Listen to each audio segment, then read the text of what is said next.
My name is Jeff Laber. I'm from analyst firm CCS Insight, and I'll be the moderator for this evening's proceedings. So we've got a phenomenal session for you tonight over the next hour, in what should be a very lively, very exciting session, focused very much on the new emerging software platforms that are delivering a lot of fresh innovation in our space today, and obviously forming a very big theme for Mobile World Congress this week. So I'll be joined for the panel discussion today by three panelists. We have Mitchell Baker, co-founder and chair of Mozilla.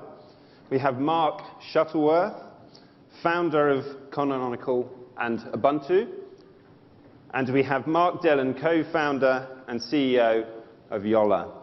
So the format for the evening is going to be an hour panel session, but we will start off with a few introductory remarks, and towards the end of the session there'll be an opportunity for audience Q&A.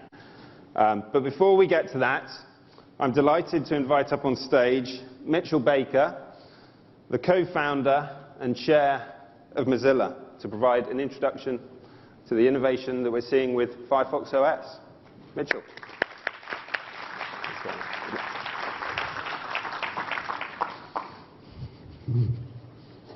We get started here. I thought it would be useful to talk at first about the nature of innovation and what is really meaningful innovation here. Because we think a lot about innovation, and as a beginning, what is the kind of innovation that will create the most value for consumers, and what are the kinds of innovation that bring the most opportunity and value for the actors in the system? And so I posit that meaningful innovation has, in today's operating system and mobile ecosystem, has three key characteristics. First, it should create a unified platform. Meaningful innovation today is not creating more separate software stacks. Second, meaningful innovation should create a level playing field. We should be maximizing opportunity for competition, innovation, choice across the layers of the ecosystem. And third, meaningful innovation needs a new model of collaboration for how developers, operators, handset manufacturers, software providers interact with consumers to provide maximum value. So I'll talk a little bit about the three of those, a little bit of how we've approached it, and I hope that will set the stage for the discussions of innovation that will follow in the coming hour. A unified platform. The first idea is that meaningful innovation should create a single platform in which we all interact. That's a daunting task if you start from scratch. And so in Firefox OS, we're not trying to create a new third platform. We have the unified platform, and that is the web. That's been the platform for the last decades of computing environment. It provides the ability for anyone with any kind of device to connect, and it provides for shared control and development of the ecosystem. Now, it may seem that the web is not particularly relevant to the mobile environment, but I think that is not the case. You know, the web is based on standards and interoperability, and we have come to expect that, so that content is available to all across all devices. But that was not always assured in the web. And in the middle era, the web had a single unified software stack, convenient, fit together. Parts of it were high quality. At one time, even Internet Explorer was an innovative, high quality piece of software. But over time, it deteriorated, and we ended up with the web that was not standards-based, with content that was not available to you on some devices, and with a range of business models and opportunities that were limited by the business plans of a large organization. And so that's what we set out to remedy with Firefox. And we set out to do a few things. First of all, we focused on standards. We started the HTML5 working group in 2003 when we formed the foundation, and we made a consistent, concerted effort to bring standards back into the environment. That involved the standards bodies themselves. It involved building a product that actually responded to standards, and it involved evangelism and working with content groups. So when we look at the mobile environment last year, and we thought about what kind of innovation is really meaningful, we thought, first of all, the unified platform must be interoperable. It should be standards-based. And at the time, the web did not have all of the capabilities needed for the mobile world. No one had spent the time or attention to say, what are the APIs needed to access all the device capabilities? It wasn't that the web couldn't, it was that no one had. And so we did, because meaningful innovation requires a single, unified, standards-based platform that we can access. And so by leading the standards process, we now have the set of APIs that are necessary for web technologies to be able to access all the devices, all the capabilities of a phone. And so that is a standard-based process because that is core to who we are and what we think is important and the kind of innovation that is really meaningful and provides lasting value.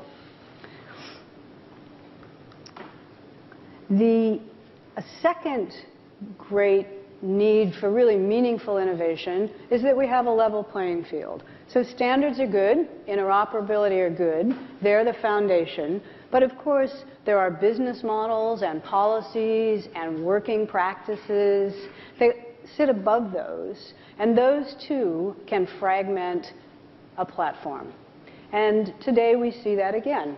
We see that you choose a platform to develop on, you must develop in multiple different cases, and we see that the choice of a device dictates a fair number of other decisions. So if I'm a consumer and I buy a particular device, it will determine services available to me. It will determine, for example, how I pay for purchases, how I pay for apps. And as a consumer, I don't have any choice in that. I may not have a credit card. I may not like the payment provider that comes with my phone, but that choice is made for me. As a consumer, I have no direct access or ability to access any alternative. And as a service provider, whether you're a network operator or a service provider of another sort, you don't have access to consumers either. And so we don't have a level playing field. The same is true of content. When I purchase a device, it has a big impact on the content that's available to me, and it affects the developers. My choice of device affects the business and monetization policy of software and service providers. And so that's an integration that may be convenient and elegant. It may be a good alternative, but it is a disaster as the only alternative. And so the meaningful innovation is to provide as an alternative this level playing field across the horizontal layers. And so with Firefox OS, we have consciously built those options into the system. We're not an integrated stack provider. We're not a giant service provider. We don't aim to be that. We don't aim to compete. We aim to provide a core service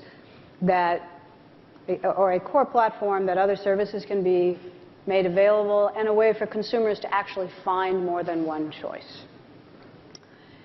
And that brings us to actually how we work and how we operate. Because we're familiar with hierarchical models, and we're familiar with fragmented or different integrated stacks that will fight among each other and will seek to be first or second or third.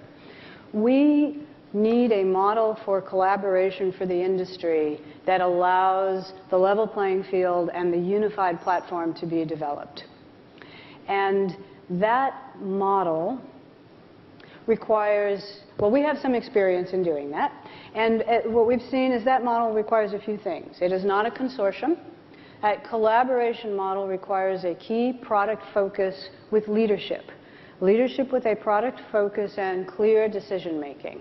So we seek to build collaboration, and to use Mozilla as an example, we build collaboration into Firefox OS and to how we work with our partners, and we hope that others learn from us and do as well. We won't be perfect, but we are learning in this area, we are pioneers in this area, and we seek to build this in a public manner where our partners are engaged as decision makers so that we can all take those learnings and move the industry forward. Our examples and our goals for collaboration are to embody them ourselves and to bring new principles to how we can move the industry forward together and how we improve life for consumers together. And so the model for collaboration that we've been perfecting for the last 15 years has been where we define the core that's really important to us. In our case, that starts with the centrality of the user. Mozilla is a brand about user control and user sovereignty. And so in the collaboration space where we participate, and particularly where we lead, we always hold that as central. Our users must trust us, and that trust must be warranted. And we won't collaborate in anything that we feel gets in the way of that. And we also lead in creating a neutral space where competitors can come together and work together and sort out what's the common nucleus that the industry needs and where do individual competitors step aside and do different things. So we build for potential competitors a place to have technical and business decisions which has a clear interface between this is the shared commons of code and practices that as a group we move forward with, and here's the interface where you are welcome and encouraged to go out and compete or do something different, plus always the ability to take a copy of the entire thing and go off and lead your own path. One of the keys that has been effective for Mozilla at keeping us the central middle ground is that our code is open, our roadmaps are open, our discussions are open, our leadership is open, and you are always welcome to go off and lead differently. That hasn't happened. That, I think, is a mark to the quality of the people across Mozilla leadership. But it is an organizational way to make sure that we hold the center for collaboration and that we are not promoting only our own version of innovation. And so in Firefox OS, you'll find, for example, that our early partners, such as Telefonica and Deutsche Telekom, have already contributed not just code, but product leadership and design, not in a committee, not in a separate measure where we cobble things together, but as contributors who earn through their work and merit and leadership and skill, authority and reputation and decision making. And that's the heart of the open source aspect of Mozilla that we bring forward. And we combine that with a deep pragmatism about business and business needs. We have been in the mixed space of open source plus pragmatic business needs for a long time. And so we build clear interfaces between this is public, this is open, your business models, you keep whatever you want to yourself, but this is the space. If you work in this space, it must be open. And that space is the center. So that space is the code that we consider part of the core and the working methods around it. And so that is a model of collaboration which has served us well, which if you look at our current products and our marketplace idea and the merging of web technologies and apps and web content, which you can find and see and feel, I think you'll find that the mixture of pragmatic goals, product goals, and how we collaborate may have something useful. We certainly don't think that we have all the answers. We are one of a few different projects, but we're pretty sure that we have something to offer that's worthwhile in our product, of course, because we can see the reception to that, and also in the other meaningful aspects of how we work together as a group that's moving the entire mobile ecosystem forward. So thank you.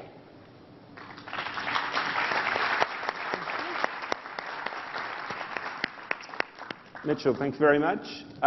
If the panelists would all like to join me on stage, so Mitchell Baker, if you'd like to take a seat, Mark Dillon from Yolla, and Mark Shuttleworth from Canonical. And Mark, once you've taken a seat, perhaps if you'd just like to give a brief introduction to Canonical and obviously Ubuntu specifically.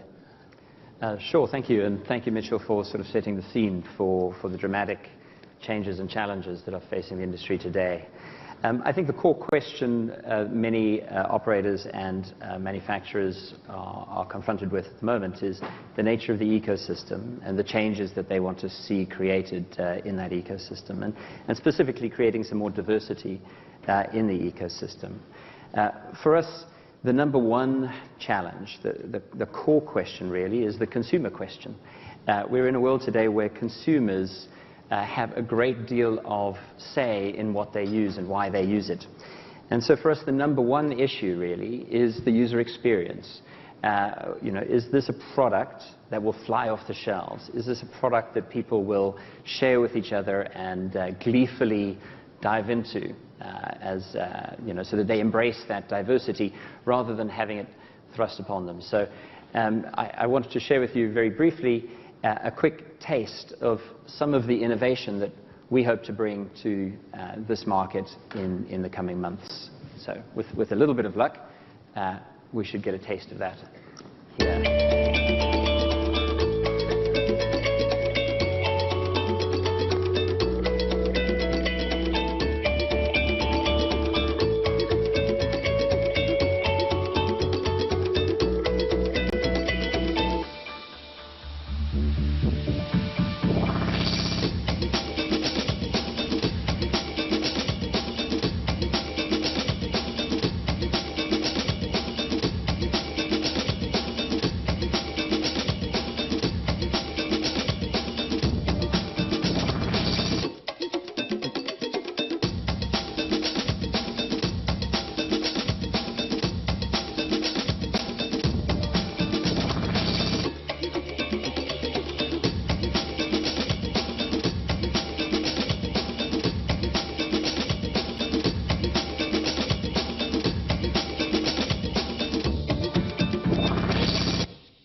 So when we set out to create that, we wanted to make something that was really beautiful, really fresh, really different.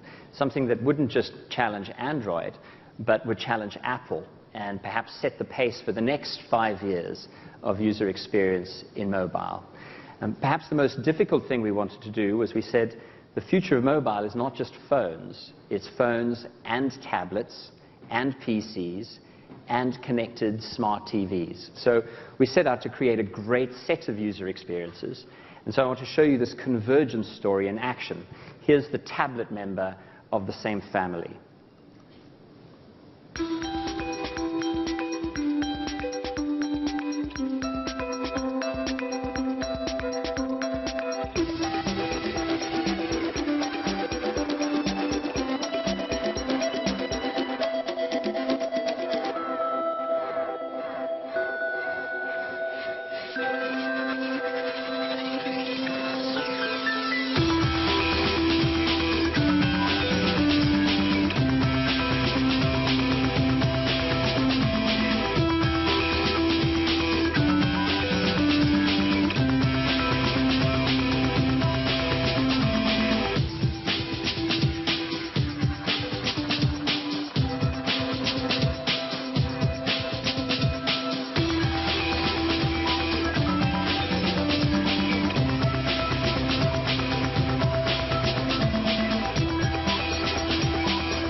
So user experience is really amazing, or is really critical, and it is possible to bring real innovation to user experience. We have not seen what's the limits of what's possible in touch and in mobile today. And convergence is really important because physically these devices are converging, and Moore's law is bringing us into a world where the processing power of these devices is converging. Today we work with HP, Lenovo, Dell, Asus, Acer to ship millions of PCs globally. And we are very conscious of the fact that in future it's going to be very hard to tell the difference between what's inside a PC and what's inside a mobile phone. The other half of the story that's really important is what the enterprise wants. So consumers are important. The enterprise is looking for a different set of values, and that primarily is security. Being built on Linux and having the full power of Linux at our disposal allows us to give a really great security story to the enterprises. There are millions of PCs in enterprises today running this platform, and their ability to use the same tools to manage it and have the same confidence in the security for medical, financial, government, military kinds of applications is really important. For industry, the key question always is differentiation, customization, and the ability to drive increased margin and revenue without fragmenting the platform. And so our approach there is to support industry in delivering differentiation focused on revenue for content, for services, while still creating a platform that expands for developers. It's important that every single device that joins the ecosystem is additive to that platform to build a real addressable market for developers, to create real diversity in the market. And we think it's important to embrace all kinds of developers. HTML5 is the future. HTML5 is a critically important platform for developers. It's a unifying force. It is, unfortunately, the lowest common denominator for developers. So it's the appropriate platform for developers who are targeting, want to develop once for all platforms. And so we have to do a first-class job of HTML5, and we're inspired by the leadership that Mozilla and Firefox have set. But it's important to be compatible with iOS and Android. And it's important to start from that point, so we will start from that point with WebKit. And we'd like to collaborate with Mozilla to move the center of gravity of the HTML5 ecosystem over time away from one code base in WebKit towards the W3C and open standards. It's also important to help developers who have made existing investments. So we'll make it easy for Android developers to bring their apps to Ubuntu. Many Android developers develop on Ubuntu today. It's extremely popular. And Android was designed to be portable, and so we'll use that to bring Android applications very easily to Ubuntu. It's also very easy to bring BlackBerry applications, which is important for security-oriented enterprise environments. And so there are already many blog posts about how easy it is to bring BlackBerry Touch applications to Ubuntu. And lastly, we think it's really important for games developers to be able to target a platform. And many of the games engines are targeting Ubuntu now. So it's a one-button press for the developer to target iOS. There's another button for Android and a third button for Ubuntu. So that there's no silver bullet for developers. There's no silver bullet for the app ecosystem. It really involves a complicated strategy, migrating people towards a new platform from the place that they're essentially most comfortable coming from.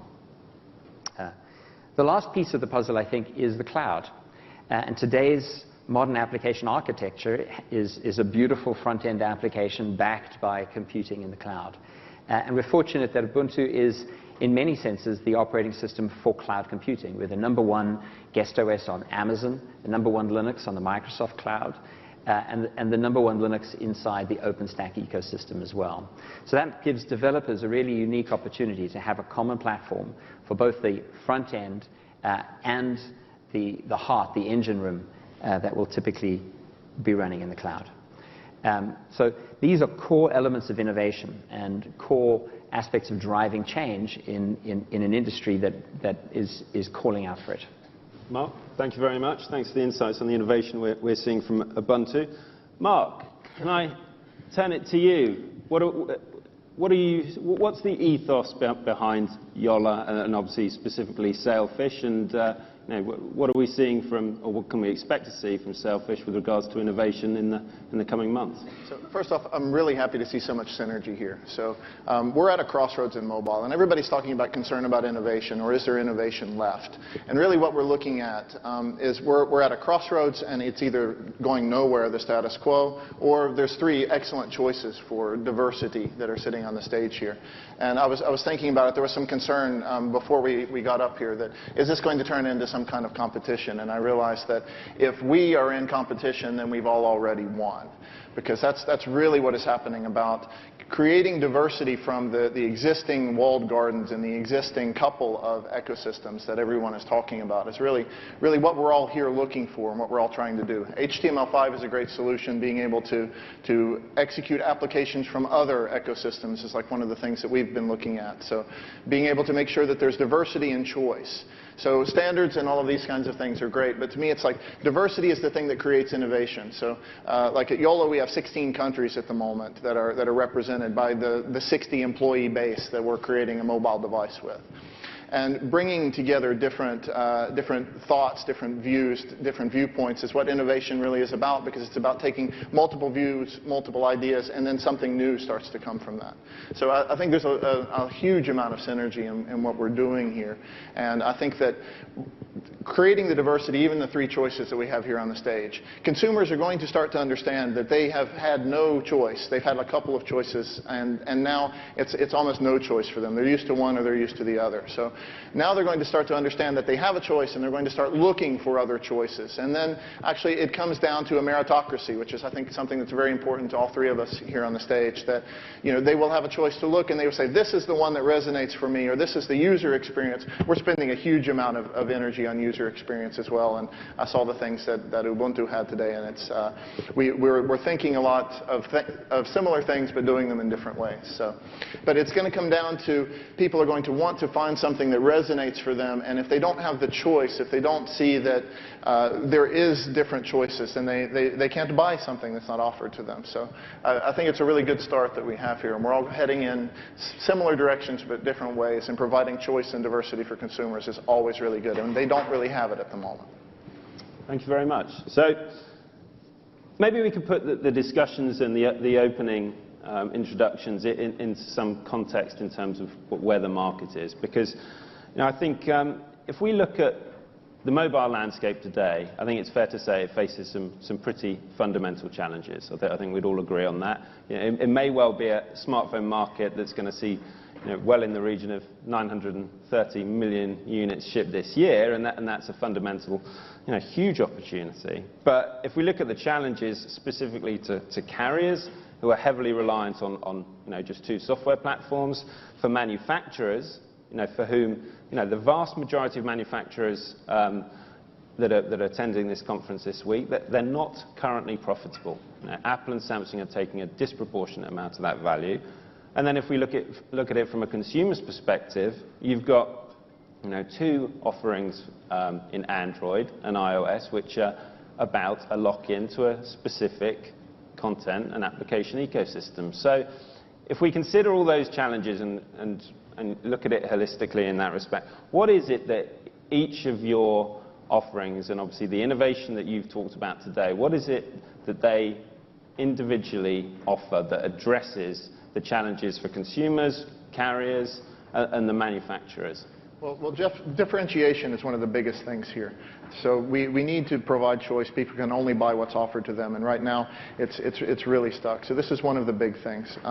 The diversity of choice. Like we're hosting three application ecosystems, if you will, on Sailfish. So there's HTML5 apps, there's Qt apps, which also Ubuntu is doing, and we also have the native Migo applications, and we're actually able to do all of these things already. So this is one of the keys to providing diversity. It's like allowing people to get out of the walled gardens that have been created already, because now everybody's getting squeezed. You build up a walled garden and you create a great business model. It stops innovation, and then it stops choice for consumers, and then it creates the complete inability to get outside of that and to start new business models and do different things, which is actually what we're all here to talk about. So enabling new business models. And Mitchell, if we look specifically at Firefox OS, I mean, obviously, Firefox has got a lot of carrier partners on board now. You've got a distinct and very different proposition for consumers. You know, it's not about a content lock-in, but now how does that create consumer pull? Do you think that is the end consumer going to see the innovation and the offering that Firefox brings to the market? Oh, absolutely. So one of the pieces that Mozilla, I think, is unique about is our real focus on the universality of the platform and the web. So, for example, today we think that apps are apps and the webs are the web, and you get to the web through the browser on your phone, maybe, sometimes, ever. But there is an immense amount of content and value out there, and an immense amount of local content in areas that don't make sense in a global marketplace. And so the ability to merge those seamlessly for the consumer, so that a consumer, particularly, we'll say a consumer for the first markets of Firefox, which are feature phone owners moving to smartphones for the first time. So how actually do you get the range of content? There's some global apps that everybody will want. You can name the 20 or the 30 or the 50 that you use that need to be available. And there's a lot of local content. Like what's really important to a 15-year-old girl in Nigeria may not be what's trending on the Apple iStore. Right? And so there's a range of lifestyle and content and local content that doesn't necessarily resonate with us here, but by merging the app experience and the ability to do deep search within apps and to experience the content of the web in an app-like way and make use of all that's there, we bring a whole range of content, experience, local ability, ease of development to a set of consumers who haven't had that before. And Mark, does Ubuntu, do you see that in a similar fashion? Is it, or is, now given your heritage on the PC and the fact that you've got a proposition that's very much about a multi-screen offering, is that something that you think consumers are going to value? Do you see the nature of computing and how consumers use phones and tablets and TV, do you see those converging and changing? Yeah, I think the two challenges that you highlighted, the sort of sterility of the software landscape and the challenges facing the manufacturing hardware landscape, I think those two problems are deeply interlinked. It is very difficult to differentiate if effectively everyone's running the same software. And it's really difficult to innovate if innovation has to fit into the framework that's being specified by players that will drive that innovation at their own pace. So, for example, today we feel that the computing capability of modern mobile devices has way exceeded the needs of Android. But it's very difficult to justify to consumers that they should buy some of those incredible devices just because you can run a perfectly good Android experience with a mediocre device. Yeah. So the opportunity to bring devices to market that really give consumers a fresh taste of what's possible, a single device that can become a tablet, or become a PC, can become a media center. That's the sort of innovation that we think will reignite sales for manufacturers. Will create winners and losers, which is always exciting. Those that take risks should be rewarded for those risks. And introducing a new platform is a substantial commitment for any alliance of institutions. So we think these two issues are deeply interrelated. We think the convergence story is critical. And we think making sure that the innovation that's being driven comes alive in consumers' hands is the key, because consumers don't want to be innovated on. They want to dive in and enjoy it, and getting all of those pieces right together is the goal. I mean, in this respect, all three of you, perhaps unsurprisingly, given the HTML5 basis of a lot of the platforms that we're talking about here, you're all very much aligned. But if we look back prior to 2007, there was a huge amount of talk about the benefits of open source and open standards, and we saw a lot of initiatives that failed to come to pass. And in 2007, Apple came to the market and completely transformed the landscape, and that was with a very tightly controlled model coupled, around the device, the content, the service model, everything. So, what does that suggest? Do consumers not just want something that works in a very tightly controlled fashion that they can take and use and access content seamlessly, rather than having to trawl the web and find applications that may be distributed here, there, and everywhere? Well, they realized that they're in people's pockets with the iPod. And then they said, okay, well, while we're in there, we should get some of the money from there. So let's start to sell the music. And then the same thing with the iPhone. It's like, well, okay, let's build our own garden and let's sell applications in there. And now we can create a whole new business model. And by the way, haha, Google, there goes your cloud. Now you're going to be chasing us and doing the same exact thing for all of this time. So it's really come to the point where it's closed so much from having just these two players who are doing just these couple of things, and created the need for the change that we're all up here to provide, and the ability to actually take those walls and tear them down and show that actually by working together and collaborating in new ways, then we're able to do new things together. So it's actually we've all gotten to this point now where the hardware is now becoming a commodity. Like Mark was saying, the only thing that they can differentiate on an Android device is the number of cores and how many megahertz. I have more megahertz, mine's bigger than yours, and then all of this kind of thing. And it's actually not even utilizing the capability of the devices. So like we're demoing on 3-year-old hardware the stuff that we have with Sailfish all of the time. And it's like we're going to have to slow it down to put it on the modern hardware that now that's the only selling point that they have left. So let's turn it back to something where the selling point is actually something that it actually enables something for the user and gives them something that actually adds value to their life, instead of just, okay, mine is bigger or has a different color. So, and what it's done is it's created a commodity everywhere. So to get a new application out, like we were talking about the local applications versus international, or what's trending in New York City. It's like what you have now is the hardware is a commodity because the software is all the same. The applications are becoming a commodity because you practically have to win the lottery in order to get a new application into a store with 600,000 or 800,000 applications and have somebody notice. And the operators are facing the same thing. They're getting squeezed into becoming only a bit pipe. So it's like the need for change and the need for innovation, and to say, we're not going to take this anymore. We're going to go a different place, and we're going to do something new. Can I just pick up on one of those last points? Sorry, Mitchell, please, and we'll come back. Okay. Innovation is hard. Like when you set out to actually be innovative and to do something creative and have a different vision and be able to execute on it and bring it to life and have a great product and a great user experience and a business model that works and that people notice and that you're successful, that is brutally hard. So I think it's not useful to wonder, can that only happen in an open source environment? Or, wow, it happened like it was Steve Jobs and he was very closed. Right? Brilliant and very closed. Do we know that those are related? Could he have been brilliant and open? Like, who knows? I mean, he was a human being. And so sometimes we will see innovations that come and are very closed and innovative, and sometimes we'll see them that are open and innovative. And so Apple did change the landscape. Great.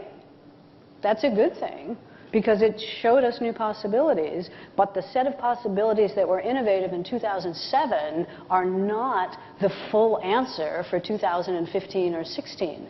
So yes, let's hope that Apple continues to be innovative, even in their very closed way, because those are new ideas. Like innovation is lifeblood. So the role that we're looking for is to say there are other kinds of innovations that have components that you in a single centralized mind didn't dream up one day. Right? And that these can be new and innovative in ways that are different and that can combine resources that aren't all mine. And so that's a category of innovation that's not exclusive to closed Apple model, but it's quite different, and the kinds of things that come out of it are really quite different. And so, I certainly agree, but one of the challenges that we've seen in the past is that the collaboration ethos of open source, and the fact that, and particularly in the mobile context, when you have many contributors, tends to slow down time to market, slows down the commercialization process, and we've seen that with a number of different initiatives. You know, the wholesale applications community was a big theme that we talked about a year ago, 2 years ago, the Limo Foundation before that, and none of these really made the progress. So I suppose, Mark, if I can ask you first, what changes that with the open source model that Ubuntu is pursuing? And similarly, you know, interested in what Mozilla and Yolla specifically think of that. Well, I think the really important thing is to connect the aspirations of industry with the aspirations of consumers. You know, what Apple did that was so wonderful was to create something that people just had to have. It was beautiful, it was powerful, it was exciting. And I think we won't see transformation in the industry. I don't think we'll see diversity in the industry until somebody else produces something new that has those characteristics. You know, if industry on its own lusts after openness, and we understand why, and for us, being open is profoundly important, right? Ubuntu is the largest open source project in the world. But at the same time, industry will tend, when it's working in consortium mode, will tend not to take difficult decisions. And so you mentioned Limo, there have been others. You know, time after time, industry will try and form open consortiums. Yeah. And what they lack is leadership and vision and the ability to take difficult decisions. So that's what we bring to Ubuntu. Ubuntu is an open ecosystem. There are many companies that participate. Our role is as steward of an open source project, but also as leader. Mitchell talked about leadership, and it really is very, very important.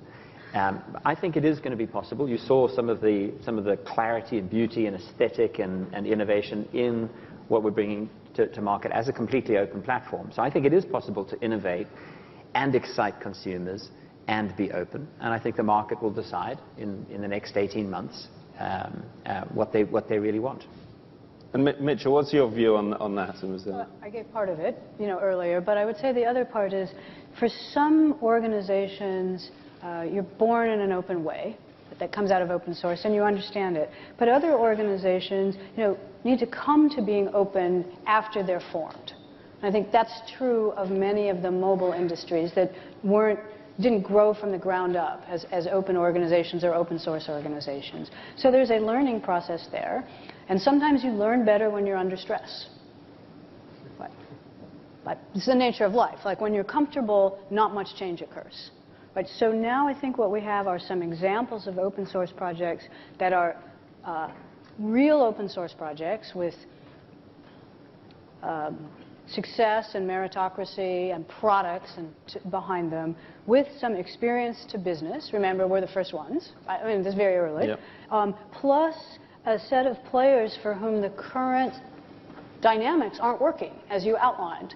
And so the natural tendency has seemed to be to go to consortium, which clearly haven't worked.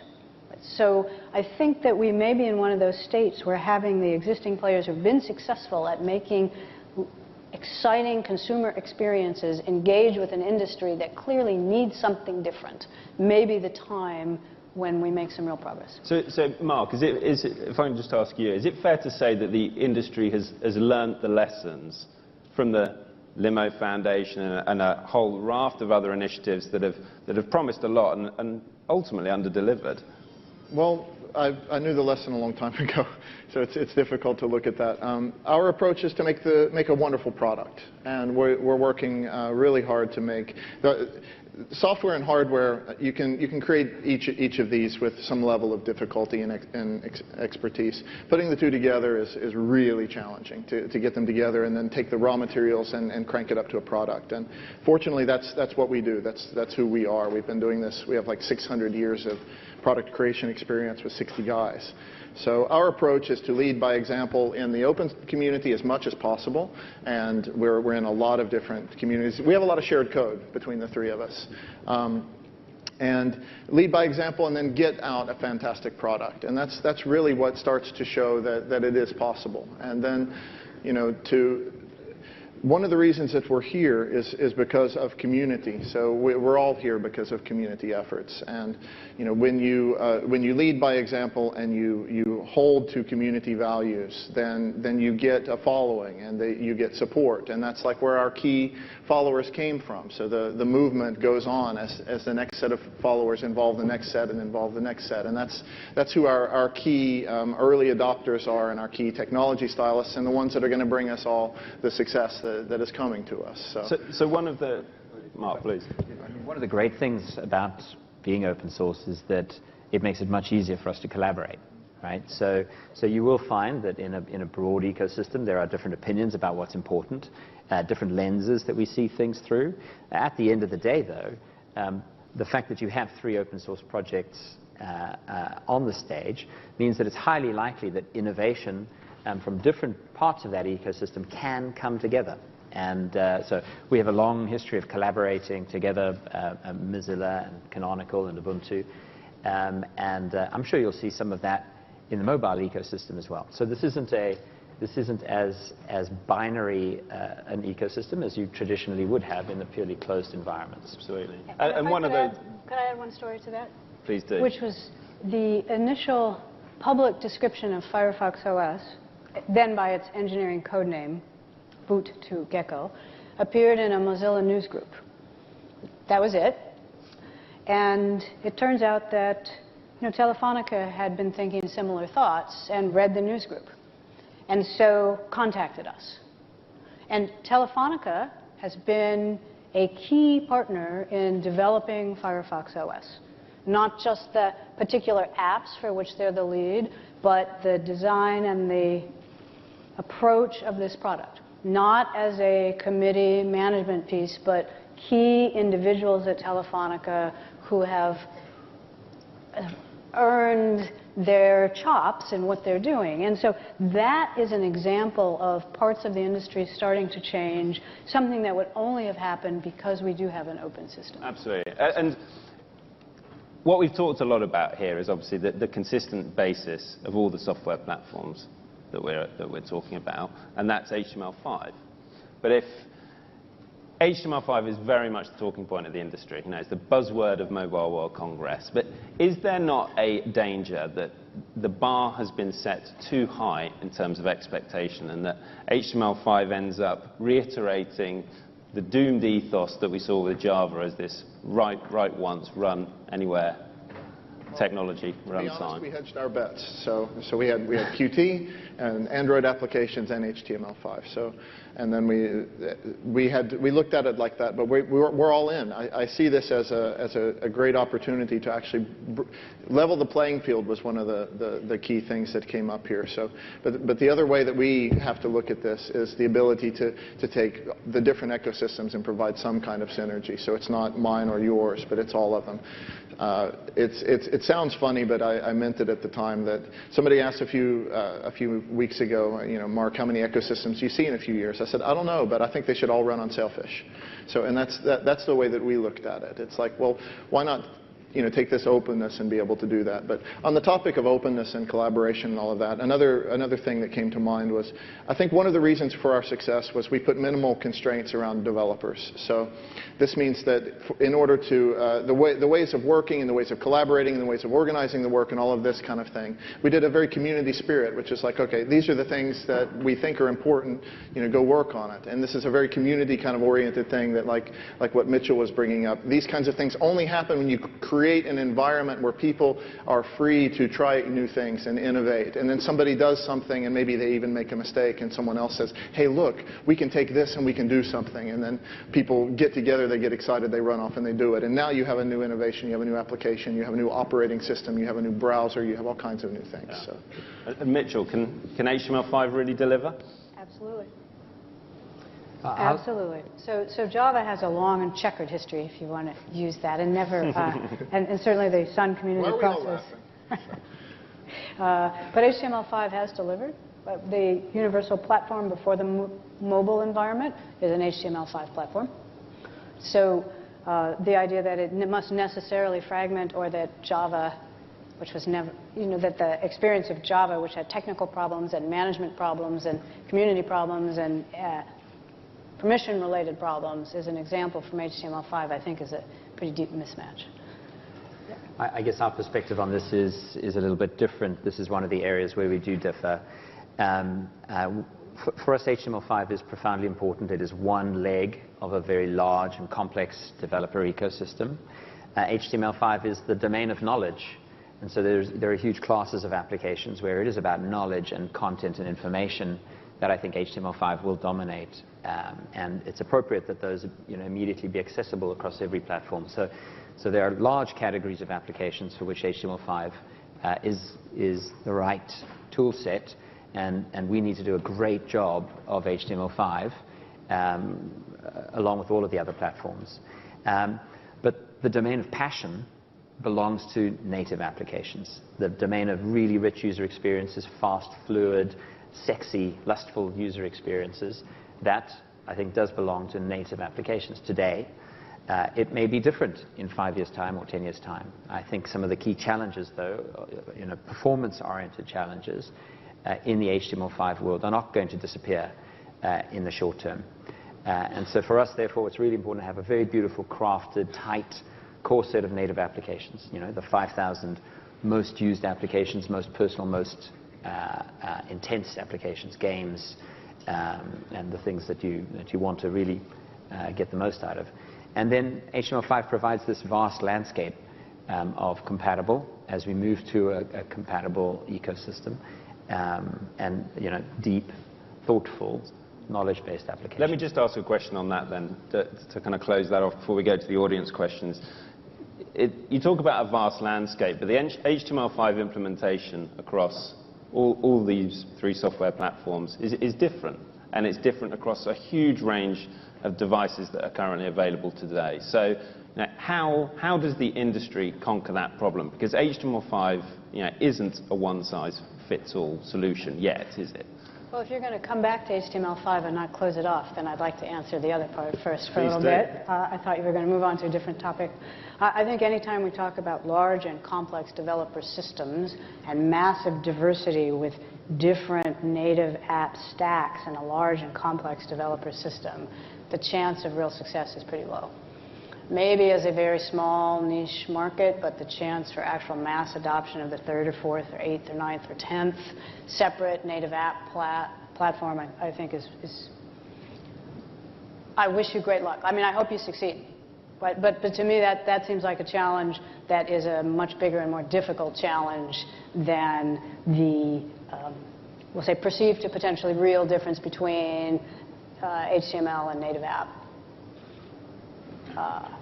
performance. So we've taken a different approach on those questions, and time will tell.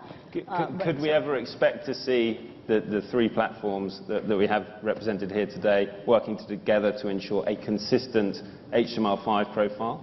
So consistent on Sailfish, Firefox OS, and Ubuntu? Well, the standard's so far out. That was my biggest concern. The thing, Yeah. having the standard for HTML5 is so far out.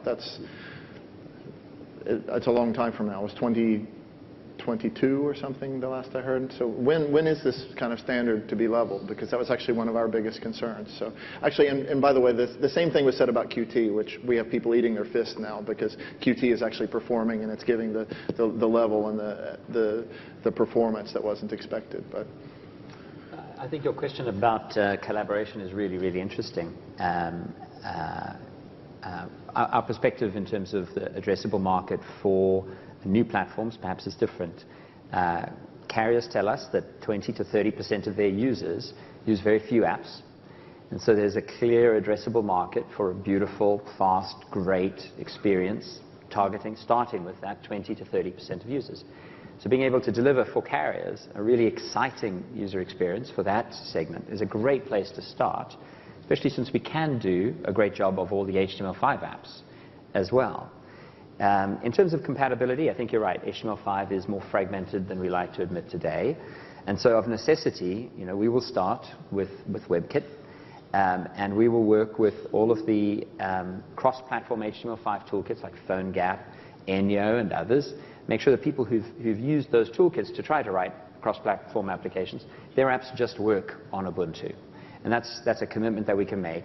And because we're on WebKit, and because we're working with silicon partners who have really optimized that, we can deliver, we're very confident, great performance on these amazing mobile devices for very compatible HTML5 stories. So there's hundreds of millions of devices out there will be compatible with all of them. We really support the noble goal that Telefonica and Mozilla have set, which is to say we should move that ecosystem to a more standards-based approach.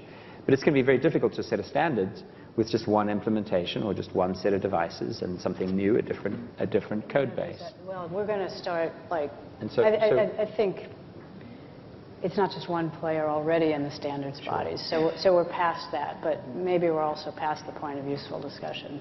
I think HTML5 is a topic that we could talk about for the rest of the evening, and I'm sure the audience have questions which might dig into that. But on that note, let's see if there is any Q&A directly from the audience. We have mics dotted around on both sides of the room, so we'll take some questions, and one just at the front here.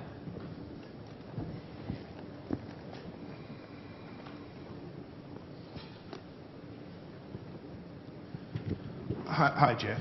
I'm hearing from the panel that having 3 open source platforms is actually good. If 3 is good, would 5 be better? What about the views of the panel on Tizen or on WebOS as possible alternatives? Would that make the matter even richer and even better? And if 5 is good, how about 7? So what do we think? Where's the limit going to be? How many platforms can succeed? Well, are you a Ford guy or a Toyota guy? So how many different car choices do you need? How many different, do you like broccoli or bananas? So, I think that's not really the relevant point here. Is that, you have 2 choices at the moment, and if you're happy with one of those, that's fine. But I believe that because of those, we haven't really gotten a whole lot of new things here. So about the open source, I mean, we are all sharing code. We have a girl on our staff with a Firefox tattoo on her belly, for gosh sakes. And we have a lot of code that's shared with Ubuntu as well. And this is a great thing because people have come together and they've created those things. And I think that still providing the choice is always going to be a better thing for consumers, and it's always going to provide more opportunities for people to do something new, and most importantly for something to resonate. I keep hitting the microphone because I keep touching my heart. For something to resonate with people's hearts. So, Mitchell, please. I was going to say, I think both of us could succeed. I think there's a real opportunity. What am I doing? What about poor old Mark on the end there? Diversity. I'll see your device. I'll see your device. So devices at dawn. But I think the point is well made, that there is a limited appetite for fragmentation. And that is just going to be a tough reality, and there will be competitive pressures to essentially select for the strongest offerings. And I don't think that will take very long. But because of open source, because of HTML5, and because of our long relationship, I think the success that you wished us, we could essentially be bringing the HTML5 standards-based approach that Mozilla is leading. We could bring that to a much wider audience. And so I don't think it's quite as simple as saying that because you can get to a ridiculous proposition if you just promote diversity for the sake of it. I don't think that the opposite is also true, that there will be one and only one winner. And I think that there are good opportunities for collaboration between all of us, and we certainly would be excited about that. And our perspective is that the web is the correct third platform. And that's why we're all in on HTML5, given it's not totally completely universal across all platforms. But if 3, why not 5, or why not 15, and so on. And so that's why we're not hedging our bets on that. So I'll perhaps ask that question. It's an interesting question. I'll perhaps ask it slightly differently. If the web is becoming the platform, and you've got a base level of drivers that's been made available from Android, for example, is there an argument that the value is moving up through the software stack to the web, and therefore we could see even more fragmentation of the base operating system? But that's not necessarily an issue for the industry if the value is moving up the stack and you've got consistency at a runtime level, and particularly with HTML5. Well, one of the things Mark and I have talked about a lot is the user experience, and like there's something about native performance for certain things. So, and I believe that this is going to be around for a while, because to make a device that works magically, that knows exactly what you want before you ask it, that is always there and has the things that are ready for you always available. I think that that's something that it's going to be a little while, and that there's still an opportunity for these native things until this comes along. Very good. Any other questions from the audience? Yes, please. Yes. So we're talking about the web as the future, and you're all talking about HTML5, but I guess my question for Mitchell would be, we've already seen that there is a huge amount of people who, when they develop for the mobile web, they develop for WebKit. And it's been an issue for Windows Phone, and it has the potential to be an issue for Firefox OS, even though you do support a lot of the WebKit extensions. So if it's becoming kind of a one rendering engine world, whether that's good or bad, what does that mean if we're betting on HTML5? And I guess this could be for the whole platform, for the whole panel, but since 2 of the 3 are on WebKit, what does that really mean? I mean, if I'm building my web app and it's WebKit based, what incentive do I have to even care how it works on Firefox? So that's part of the approach of the standards body. So, for example, the APIs that access the capabilities of the phone, right? Those are developed not just by us, but in standards bodies, and those patches are actually being picked up and used in WebKit as well. So the purpose of the whole standards process is interoperability. So I think as a developer, you know, that is actually not your particular job. Any other thoughts from the panelists? Well, I think it would be a problem if we had no collective strategy to essentially move to a more standards-based process. You know, de facto standards set in a code base historically has never proved satisfying for very long. I think it's important to recognize the de facto standard, but you know, also to be committed to moving things to an open standard over time. And so that's certainly what we're committed to. We think WebKit is an essential now for us, but collaboration with Mozilla and other groups and the W3C is a worthwhile investment over time. Thank you very much. Any other questions from the audience? Yes, please. Great. I was just wondering what your thoughts are on providing solutions for the enterprise where a personal device has personas, where you have the enterprise software running separate for the personal experience of the user and baking that into the OS level rather than leaving that up to the app developer or the MDM solution. Mark, you mentioned the enterprise capability of Ubuntu earlier. Yeah, I mean, the great thing for us is that Unix, Linux have a 30-year history of essentially having multi-user secure systems.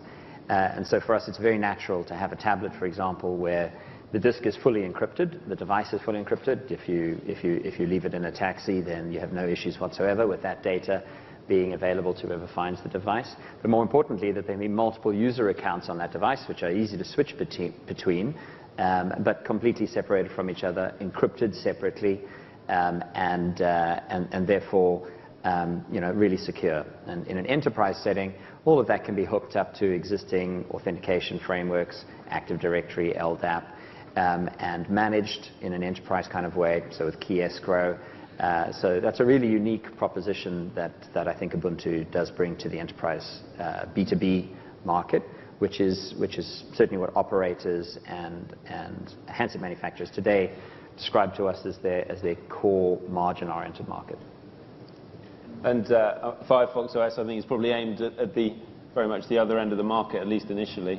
Right, but, and our research shows that the target market that we're aiming at manages multiple personas with multiple SIMs. Right, and checks actually is much more focused on what network is this person calling me from, so that I can manage my costs. And so that's the direction that we're starting from. It perhaps raises one further question of, you know, the issues surrounding HTML5 and JavaScript from a security standpoint, particularly when you've got low-level API access. So, I mean, what are the thoughts the panelists on that. How is that contained within the platforms that we're talking about? You want to start? Mark, please. I think You've been malware is a looking real at it. issue. And you know, as any platform becomes successful, malware is going to become, will be more of an issue for that platform. We see that today very clearly with Android. And so for us, we think there's a great opportunity to use that bulletproof, touch wood, enterprise security that runs on servers and desktops and in very sensitive environments, to bring that to the mobile world. So to limit the opportunities for malware to gain access to sensitive information. Inside Java, potentially inside other interpreted environments, it's a more complex proposition. Although, as browsers have been the front line of protection for malware for a decade or 15 years now. And so what we find is that our experience in protecting users is radically greater than the experience of the average app developer who hasn't needed to do this. And really, you don't want the app developers to have to learn and include security models in all of the apps that you're downloading. So our experience has been that by taking the techniques and lessons we've learned over the last couple decades about how to protect users at the operating system level, we're actually eliminating a lot of risk you find in the current app model. It is at the core of Linux, like Mark had pointed out, that it's, and a multi-user environment is one way to solve that. But yeah, and the other thing is that we're always hearing this as well, that actually creating a business-oriented device is something that is being asked for. There's not a very good one out there at the moment. Yes, we are focusing on people at the beginning, but there's a lot of opportunity there for innovation. Absolutely. Any other questions from the audience? Please. Shall I stand? We've seen Android be co-opted by Amazon and many of the other lower profile manufacturers, I guess, smaller manufacturers. If you're releasing everything as open source, what stops the same thing happening to you and for your goals to be undermined by big players in the industry? How do you stop Samsung coming along and destroying or eliminating your brand name and your branding and making it almost their own? Well, for many open source developers, being co-opted is in itself a goal. Right? We publish source code so that people will use the source code. And for us, at least, it's a great privilege to see devices made with Ubuntu, thin clients, innovation essentially unlocked in things that we couldn't have accommodated ourselves or wouldn't have dreamed of ourselves. So to a certain extent, that's a privilege, not a cost. From a developer point of view, if it carries the Ubuntu brand, then developers will be able to target it, and we can say that with great certainty. And that's really the sort of assurance that we want to make to both carriers and handset manufacturers. I'm sorry. No, go ahead. Leading by example is one of the things that open source communities are all about. So it's all about show me the code and about if we lead with great products and we continue to contribute, people have two options. They can make a fork, and then they're reintegrating all the time, which is exactly what happened with Android. They started to get more and more closed, and now it's not open source anymore, it's source open. So you can create whatever innovation you want, and then the next release is going to come along and kapow. It's going to break a lot of different things. So if you really want to keep this together, then you contribute, and that's where the meritocracy comes from, and that's where the commonality comes from. But people can always take a fork and do different things. But one of the things that we're trying to do, and I think I've heard this theme here today as well, is to make it so that people will want to contribute, because they will want to see and be a part of the next release exactly when it comes out, not 2 months later when they've reintegrated all of their stuff. And Mitchell, any thoughts on how we address that? Well, I wasn't sure. That almost sounded like a brand management question, right? There's two questions about how you keep a unified code base, which is what I think you've addressed in particular, and which we strive to do as well. But there's also the question, I think you said, of making the Android brand your own. And so management of the brand is a very critical thing. I mean, in any product, how you manage it. So we have always been very careful about the Firefox brand. And in fact, it's caused us endless difficulties with other parts of the free software community. But we manage the Firefox brand so that it means a certain set of things. And perhaps Android didn't do that in a way that made sense to you, but we certainly intend to, and I'm sure you do as well, to manage the brand to mean what we have set it out to stand for. So with that, I'm afraid we're out of time, but I'd like to extend a big thanks to our panelists, to Mark Dillon from Yolla, Mitchell Baker from Mozilla, and Mark Shuttleworth from Canonical. And thank you to the audience for the questions.